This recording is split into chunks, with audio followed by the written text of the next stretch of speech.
तमाम संवाददाताओं से। तो चलिए शुरुआत करते हैं रिपोर्टर लाइव की। प्रधानमंत्री नरेंद्र मोदी ने एससीओ की जो बैठक की उसकी आज देखा जा रहा है पाक को खूब लताड़ा है। इस खबर की अहम जानकारी दे रही है हमारी सहयोगी स्वीटी दीक्षित।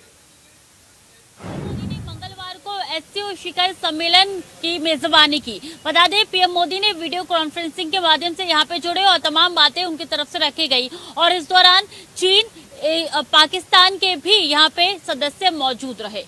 बैठक को संबोधित करते हुए प्रधानमंत्री नरेंद्र मोदी ने कहा, इस समय विश्व विवाद, तनाव और महामारी से घिरा हुआ है। ऐसे में हमें मिलकर काम करना है। उन्होंने एससीओ में सुधार के प्रस्ताव का समर्थन किया। इस दौरान पीएम ने बिना नाम लिए पाकिस्तान पर हमला बोला। पीएम ने कहा, आतंकवाद क्षेत्रीय एवं वैश्विक शांति के लिए प्रमुख खतरा बना हुआ है। इस चुनौती से निपटने के लिए निर्णायक कार्रवाई आवश्यक है।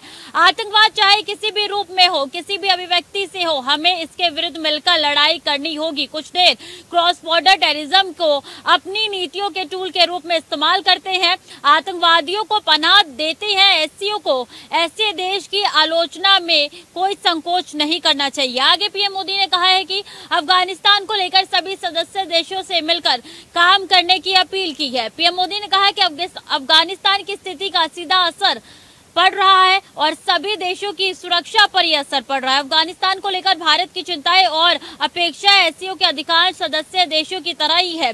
हमें अफगानिस्तान के लोगों के कल्याण के लिए एकजुट प्रयास करने होंगे और ये महत्वपूर्ण है कि अफगानिस्तान की भूमि का उपयोग पड़ोसी देशों में अशांति फैलाने या चरमपंथी विचारधारा को बढ़ाने के लिए न किया जाए। इस दौरान बिना नाम लिए पाकिस्तान को पीएम मोदी ने दो टूक कहा है कि कई ऐसे देश हैं जो आतंकवाद को पनाह दे रहे हैं और लगातार आतंकवाद उनके ही देश से जो है उजागर हो रहा है। हमें इस पे सख्त से सख्त कार्रवाई करनी चाहिए और आतंकवाद के खिलाफ जो है एकजुट होना चाहिए। कैमरा पर्सन निकी के साथ स्वीटी दीक्षित। केंद्र सरकार के अध्यादेश के खिलाफ मंगलवार को सुप्रीम कोर्ट ने दिल्ली के एलजी को नोटिस जारी किया है। इस खबर की पूरी जानकारी दे रहे हैं हमारे सहयोगी विशाल मिश्रा। दिल्ली सेवा अध्यादेश पर आज सुप्रीम कोर्ट में डीवाई चंद्रचूड़ की अध्यक्षता में सुनवाई हुई, जिसके बाद अब इस पर दिल्ली एलजी को और केंद्र को नोटिस जारी कर दिया गया है। इस मामले में क्या कुछ है वो भी आपको बता रहे हैं। भारत के चीफ जस्टिस डीवाई चंद्रचूड़ की अगुवाई वाली सुप्रीम कोर्ट की पीठ अफसरों की ट्रांसफर पोस्टिंग मामले में लाए गए अध्यादेश की संवैधानिकता को चुनौती देने वाली दिल्ली सरकार की याचिका पर आज सुनवाई की। सुप्रीम कोर्ट ने इस मामले में सुनवाई के दौरान केंद्र सरकार और दिल्ली के उपराज्यपाल को नोटिस जारी किया है। इतना ही नहीं, कोर्ट ने दिल्ली बिजली नियामक आयोग के चेयरमैन के तौर पर रिटायर्ड जस्टिस उमेश कुमार के शपथ ग्रहण पर भी 11 जुलाई तक के लिए रोक लगा दी है। चीफ जस्टिस डीवाई चंद्रचूड़ और जस्टिस पीएस नरसिम्हा की पीठ ने मामले पर सुनवाई के लिए 11 जुलाई की तारीख मुकर्रर की और केंद्र तथा अन्य से सुनवाई से एक दिन पहले ही अपने जवाब दाखिल करने को कहा। उपराज्यपाल वीके सक्सेना के मुख्यमंत्री अरविंद केजरीवाल को दिल्ली विद्युत नियामक आयोग ने नामित अध्यक्ष न्यायमूर्ति उमेश कुमार को मंगलवार सुबह 10 बजे तक शपथ दिलाने का निर्देश देने के बावजूद उन्हें शपथ नहीं दिलाई गई। दिल्ली की विद्युत मंत्री आतिशी कुमार को पद की शपथ दिलाने वाली थी, लेकिन अचानक उन्हें कुछ स्वास्थ्य संबंधी समस्याएं होने के कारण कार्यक्रम 6 जुलाई तक के लिए टाल दिया गया। अध्यादेश के खिलाफ दिल्ली सरकार ने याचिका लगाई थी। गौरतलब है कि अफसरों की ट्रांसफर पोस्टिंग मामले में केंद्र सरकार के अध्यादेश के खिलाफ दिल्ली की आम आदमी पार्टी सरकार सुप्रीम कोर्ट में पहुंची है। दिल्ली सरकार ने कहा था कि केंद्र सरकार का अध्यादेश असंवैधानिक है। सुप्रीम कोर्ट में दायर याचिका में आप सरकार ने केंद्र सरकार के अध्यादेश पर तुरंत रोक लगाने की मांग की गई। पहले दिल्ली में अफसरों की ट्रांसफर पोस्टिंग उपराज्यपाल करते थे। इसके खिलाफ दिल्ली की आम आदमी पार्टी सरकार ने सुप्रीम कोर्ट में याचिका दायर की थी। कोर्ट ने दिल्ली सरकार के पक्ष में फैसला सुनाया और अफसरों की ट्रांसफर पोस्टिंग का अधिकार दिल्ली सरकार को दे दिया। इसके बाद केंद्र सरकार ने दिल्ली में ग्रुप ए अधिकारियों के तबादले और उनके खिलाफ अनुशासनात्मक कार्रवाई के लिए राष्ट्रीय राजधानी लोक सेवा प्राधिकरण गठित करने के लिए एक अध्यादेश जारी किया। इस अध्यादेश के बाद सुप्रीम कोर्ट का अध्यादेश निष्कृत हो गया। अरविंद केजरीवाल की सरकार इस अध्यादेश का विरोध कर रही है। आम आदमी पार्टी ने आरोप लगाया कि केंद्र सरकार सुप्रीम कोर्ट का आदेश भी नहीं मान रही है और ये अध्यादेश असंवैधानिक है। केंद्र सरकार के अध्यादेश के खिलाफ अरविंद केजरीवाल दो तरह से लड़ रहे हैं। पहला, वो इसके खिलाफ विपक्षी दलों का समर्थन हासिल करने की कोशिश कर रहे हैं और दूसरा, सुप्रीम कोर्ट में लड़ाई लड़ रहे हैं। इस मसले पर समर्थन के लिए आप के राष्ट्रीय संयोजक और दिल्ली के सीएम अरविंद केजरीवाल कई विपक्षी दलों के नेताओं से मुलाकात भी कर चुके हैं। तो दिल्ली सेवा अध्यादेश पर सुप्रीम कोर्ट ने दिल्ली के एलजी को और केंद्र सरकार को नोटिस जारी कर दिया है। अब इस मामले पर आगे क्या होता है ये भी देखने वाली बात होगी। कैमरामैन निकी के साथ Vishal Mishra, India voice. UP BJP के प्रदेश अध्यक्ष मंगलवार को सहारनपुर के दौरे पर रहे। इस खबर की अहम जानकारी दे रहे हमारे सहयोगी शरद कुमार। भारतीय जनता पार्टी के उत्तर प्रदेश प्रदेश अध्यक्ष चौधरी भूपेंद्र सिंह आज सहारनपुर के दौरे पर है। सहारनपुर में केंद्र सरकार के 9 साल के कार्यकाल को लेकर वो जनता से सीधा संवाद स्थापित कर रहे हैं। सहारनपुर में भारतीय जनता पार्टी के प्रदेश अध्यक्ष का दौरा लोकसभा 2024 को लेकर महत्वपूर्ण माना जा रहा है। सहारनपुर के कैराना लोकसभा सीट पर आज नकुड़ में भारतीय जनता पार्टी के प्रदेश अध्यक्ष चौधरी भूपेंद्र सिंह ने जनता से और कार्यकर्ताओं से सीधा संवाद स्थापित किया। भारतीय जनता पार्टी के प्रदेश अध्यक्ष ने केंद्र सरकार की 9 साल की उपलब्धियों को लेकर जनता से संवाद स्थापित करते हुए कहा है कि भारतीय जनता पार्टी की मोदी नेतृत्व की सरकार ने जनता से किए गए वायदों को पूरा करने का काम किया है, चाहे वो धारा 370 हटाने का मामला रहा हो या फिर अयोध्या में भव्य राम मंदिर का निर्माण। 2024 में भी उत्तर प्रदेश में भारतीय जनता पार्टी की सरकार योगी और मोदी के नेतृत्व में 80 की 80 लोकसभा सीटें जीतने का काम करेगी। उत्तर प्रदेश से योगी आदित्यनाथ के नेतृत्व वाली भारतीय जनता पार्टी की सरकार विपक्षी दलों को उखाड़ फेंकने का काम लोकसभा के चुनाव में करने जा रहे हैं। Sharad Kumar Sharad, India voice, Saharanpur. Orthodox spinner Rashi Kanaujia के गेंद बांग्लादेश दौरे पर कहर बरपाएगी। इस खबर की अहम जानकारी दे रहे हैं हमारे सहयोगी मनीष गर्ग। कनौजिया का सिलेक्शन होने के बाद कहीं ना कहीं आगरा का जो नाम रोशन किया है वो बड़े तौर पर किया है, पूरे देश में नाम रोशन राशि कनौजिया ने किया है अपना। तो उसके बाद जब ऑफिशियल पेज पर सूबे के डिप्टी सीएम ब्रजेश पाठक ने, वहीं केंद्रीय मंत्री आगरा से सांसद एसपी सिंह बघेल ने जो बधाइयाँ दी वो गलत फोटो लगाकर दे डाली, जिसके लेकर लगातार आगरा में चर्चा देखने को मिली है। कुछ लोगों का कहना है कि गलत फोटो लगाकर बधाइयाँ नहीं देनी चाहिए, कुछ लोगों का कहना है कि फोटो लगाने से पहले सोच कर देखना चाहिए, जो सही फोटो वो लगानी चाहिए। तमाम तरीके की प्रक्रियाएं लोगों की आ रही हैं। लगातार जिस तरीके से भारतीय क्रिकेट टीम में राशि कनौजिया ने जो सिलेक्शन हुआ है उसके बाद लगातार आगरा के लोगों में कहीं ना कहीं एक तरीके से खुशी का माहौल देखने को मिल रहा है। उसके बाद जब सूबे के डिप्टी सीएम ब्रजेश पाठक और आगरा से सांसद और केंद्रीय मंत्री एसपी सिंह बघेल ने ऑफिशियल साइट ट्विटर हैंडल पर गलत फोटो लगाकर बधाइयाँ दी, तो लगातार कहीं ना कहीं लोगों में इस तरीके की प्रक्रियाएं निकल के आ रही हैं, प्रतिक्रियाँ दे रहे हैं अपनी अपनी, जिसमें कि लगातार कहीं ना कहीं ट्विटर हैंडल पर जिस तरीके से गलत फोटो लगाकर बधाइयाँ दी हैं उसे लेकर लगातार चर्चाओं में देखने को मिल रहा है। मैं मनीष गर्ग, इंडिया वॉइस के लिए आगरा से। सावन महीने का आगाज हो गया है। हमारे सहयोगी धर्मेंद्र कुमार की आप ये रिपोर्ट देखिए। विधि विधान के साथ पूजा पाठ करने की मनोकामना पूरी होती है। सारी मनोकामना इसलिए पूरी होती है कि इस सावन में 2 महीना का सावन बताया जाता है। 4 जुलाई से लेकर 31 अगस्त तक ये सावन का महीना बताया जाता है। 2 महीना का सावन इसलिए बताया जा रहा है कि पंडितों द्वारा कि ऐसा पहली बार ऐसा मौका मिला है भक्तों को कि अपनी पूजा करे, ताकि हर जगह मंदिर में सुबह से ही भीड़ दिखा जा रहा है।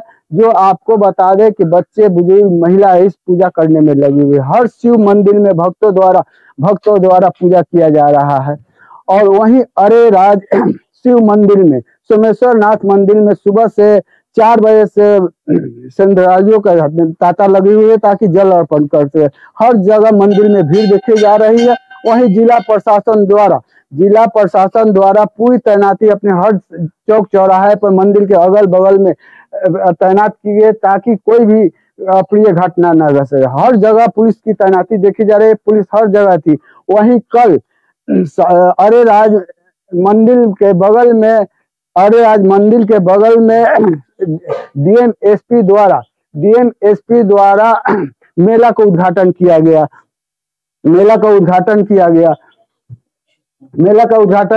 वहीं डीएम द्वारा ये बताया गया कि 4 जगह ऑफिस बना गया ताकि कोई भी घटना घटे लोग सूचना देंगे ताकि प्रशासन तुरंत वहां पहुंचकर अथी करे। हर जगह भीड़ देखने को मिले, मंदिर में हर जगह लोग पूजा कर रहे हैं। पंडित जी का यही कहना है कि इस साल सावन 2 महीना का ही है और इसलिए विशेषकर महिलाएं इस पूजा करने के लिए लगी। मोतिहारी से धर्मेंद्र कुमार की रिपोर्ट। सावन महीने की शुरुआत होने के साथ भोलेनाथ के भक्तों का मंदिर के बाहर तांता लगना शुरू हो गया है। इस खबर की अहम जानकारी दे रहे हैं हमारे सहयोगी विकास चौबे। महादेव की आराधना का महापर्व यानी कि सावन मास की शुरुआत आज से हो गई है। लगातार जो 12 ज्योतिर्लिंग है उन सभी मंदिरों पर भक्तों का तांता लगा हुआ है। इसी के बीच जो है काशी विश्वनाथ धाम वाराणसी का, यहाँ पर भी लगातार एक सुबह से भक्त आ रहे हैं और दर्शन कर अपनी मुराद मांग रहे हैं। बाबा विश्वनाथ से अर्जी लगा रहे हैं धाम में। उन्हीं भक्तों में से कुछ भक्त हमारे साथ उनसे बातचीत करेंगे, जानेंगे इनको कैसा अनुभूति हुई और क्या कुछ उन्होंने यहाँ पे महसूस किया। परिचय बताइए। दूसरी बार आए हैं और बढ़िया से दर्शन हुए, बिल्कुल खाली है, एकदम जल्दी से दर्शन हो गए, कोई भीड़ भड़का नहीं है, एकदम आराम से दर्शन हुए। अच्छा, प्रशासन की क्या व्यवस्था दिखी? प्रशासन की बहुत बढ़िया व्यवस्था है। गर्मी के मद्देनजर पानी, वाटर कूलर वगैरह सब चीज है, कोई दिक्कत नहीं है। कोई दिक्कत नहीं है। साफ सफाई भी बहुत है। हम राजस्थान से हैं, सीकर डिस्ट्रिक्ट है। अच्छा, राजस्थान से इतनी लंबी दूरी तय करके आए, क्या कुछ खास लगा यहाँ पे? बहुत बढ़िया खास लगा। यहाँ जो व्यवस्था है वो बहुत अच्छी है, पुलिस की व्यवस्था है, जो अपनी साफ सफाई है एकदम एक नंबर की साफ सफाई दिखी, यहाँ कहीं भी नहीं दिखी। भीड़ भाड़ थी अंदर? हाँ, भीड़ भाड़ थी, लेकिन पहला दिन आज सावन का, लेकिन ज्यादा भीड़ तो नहीं, लेकिन मॉर्निंग में जल्दी दर्शन कर लेते हैं। काशी विश्वनाथ जो कॉरिडोर है ये नया बना हुआ है, इसको कैसा लगा आपको देख? बहुत अच्छा लगा, ये हमने देखा था, बहुत अच्छा है कॉरिडोर। तो व्यवस्था यहाँ की बहुत नंबर एक व्यवस्था है, साफ सफाई की व्यवस्था है, बहुत नंबर व्यवस्था है। क्या कुछ मांगे? फिरोजाबाद में चोरों का आतंक लगातार जारी है। अतुल गुप्ता हमारे सहयोगी ताजा मामला बता रहे हैं। शातिर चोरों को किया गिरफ्तार कर भेजा जेल। फिरोजाबाद के शिकोवा क्षेत्र की घटना, जहां बड़ा बाजार से एक सोने के आभूषण की हुई थी चोरी। 446 ग्राम सोने के आभूषण पुलिस ने बरामद की है, जिसकी बाजार की कीमत माने तो लगभग 30 लाख रुपए है। फिरोजाबाद के शिकोवा बड़ा बाजार की घटना, पुलिस ने तीनों अभियुक्तों को किया गिरफ्तार के बाद पुलिस ने पूछताछ के बाद भेजा जेल। शिकोबाद ने किया घटना का खुलासा। फिरोजाबाद के शिकोबाद बड़ा बाजार की घटना, जहां चोरी के आभूषण बेचने वाले चोरी के आरोपियों को पुलिस ने गिरफ्तार किया है। तीनों आरोपी तो पुत्र एक पिता को पुलिस ने गिरफ्तार कर भेजा जेल। इंडिया वॉइस के लिए फिरोजाबाद से अतुल कुमार।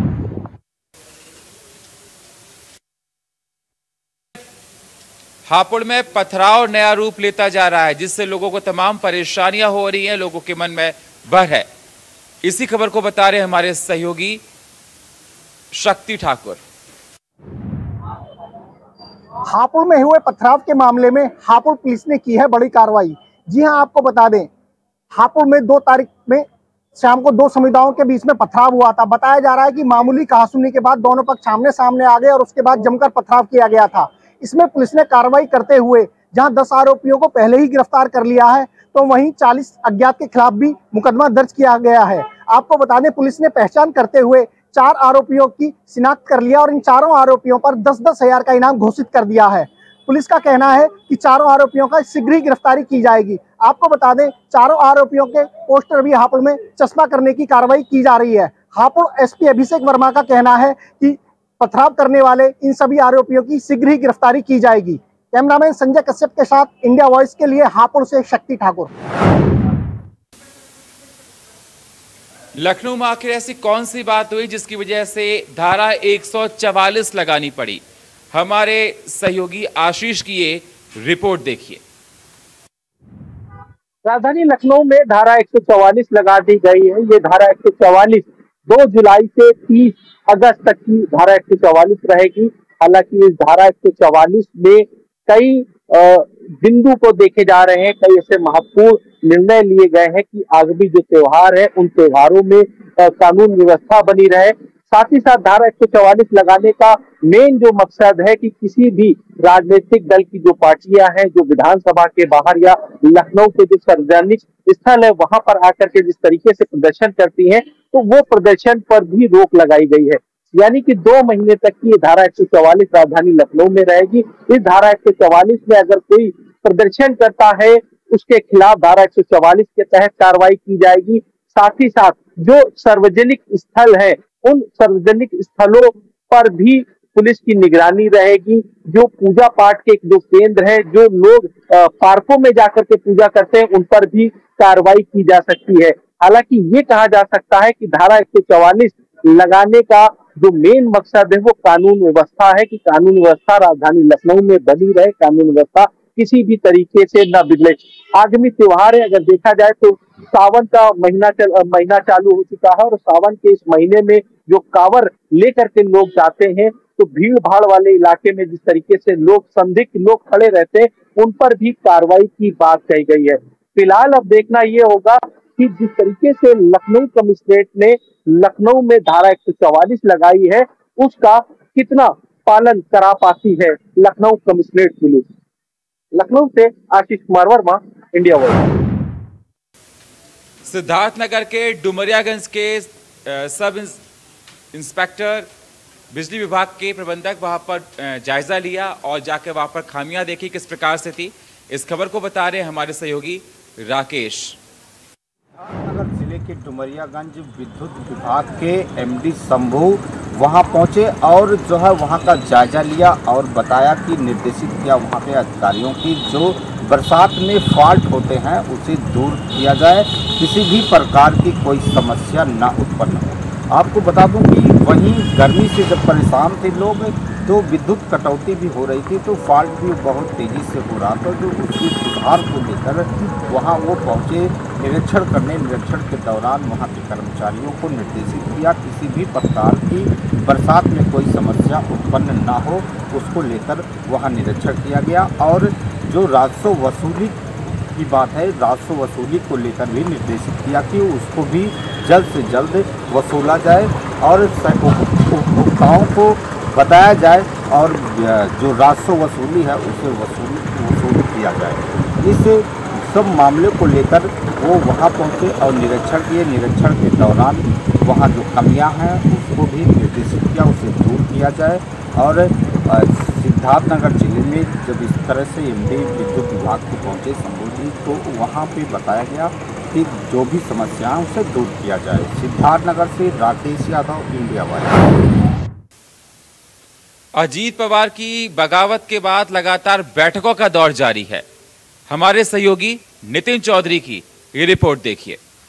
अजीत पवार के बगावत के बाद महाराष्ट्र में राजनीति गरमाई हुई है। बता दें कि जिस तरीके से एनसीपी चीफ शरद पवार ने कहा है कि चाचा भतीजे की जो लड़ाई है वो नेतृत्व में हो गई है। बताया जा रहा है कि एनसीपी के नेता जो हैं शरद पवार और अजीत पवार की बगावत के बाद जो गरमाई है राजनीति, उसको देखते हुए कि जिस तरीके से सरकार दोबारा से रिपीट की है अजीत पवार के जाने के बाद, शरद पवार को काफ़ी बड़ा झटका लगा है।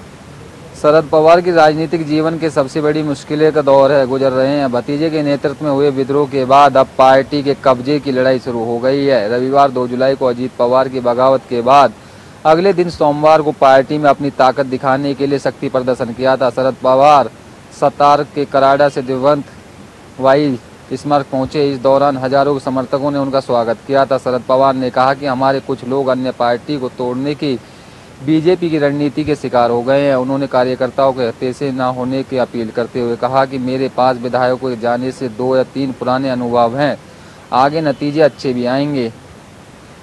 शरद पवार के आदेश बागियों पर एक्शन भी शुरू हो गया है। पार्टी के कार्यकारी अध्यक्ष प्रफुल्ल टेला व लोकसभा सांसद सुनील टटक की पार्टी से निकाल दिया गया है। पवार ने ट्वीट कर कहा है कि वो राष्ट्रवादी कांग्रेस पार्टी के राष्ट्रीय अध्यक्ष होने के नाते सुनील टटकरे व पटेल को पार्टी विरोधी गतिविधियों को लेकर उन्हें के नाम से एनसीपी सदस्य के रजिस्टर से हटाने का आदेश देते हूं। इससे पहले एनसीपी ने महाराष्ट्र प्रदेश अध्यक्ष जयंत पाटिल ने मंत्री पद की शपथ लेने वाले 9 विधायकों को पार्टी से निलंबित कर दिया है। इन विधायकों के खिलाफ विधानसभा अध्यक्ष के पास अयोग्यता याचिका भी भेजी गई है। शरद पवार ने कार्रवाई की तो इसको जवाब अजीत पवार खेमे ने एक्शन से ही दिया है। शरद पवार के गुट के कार्यकारी अध्यक्ष पद से हटाए जाने के तुरंत के बाद पटेल ने जयंत पाटिल की जगह लोकसभा सांसद सुनील टटकेरे को पार्टी का महाराष्ट्र इकाई का अध्यक्ष नियुक्त करने का ऐलान किया है। साथ ही उप मुख्यमंत्री अजीत पवार को पार्टी का विधायक दल का नेता भी नियुक्त किया है। पटेल के अनिल भाईदास पटेल को महाराष्ट्र विधानसभा का एनसीपी के मुख्य चेतक नियुक्त किया है। जैसे ही अजीत पवार ने बगावत शुरू की तो उसको देखते हुए एनसीपी चीफ शरद पवार ने तुरंत एक्शन लेते हुए कहा है कि मेरे को अनुभव बहुत है, मैं पुराना राजनीतिक कार्य के से जो है रखता हूं, लेकिन उसके बाद भी अपने कार्यकर्ताओं को हितैषी की बात करते हुए शरद पवार ने कहा कि अगली बार फिर से एनसीपी अपनी सरकार बनाने जा रही है।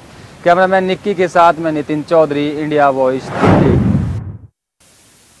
लोकसभा चुनाव 2024 को देखते हुए बीजेपी ने प्रदेश संगठन में बहुत बड़े बदलाव किए हैं, जिसके सियासी कई मायने बनाए जा रहे हैं और देखे जा रहे हैं।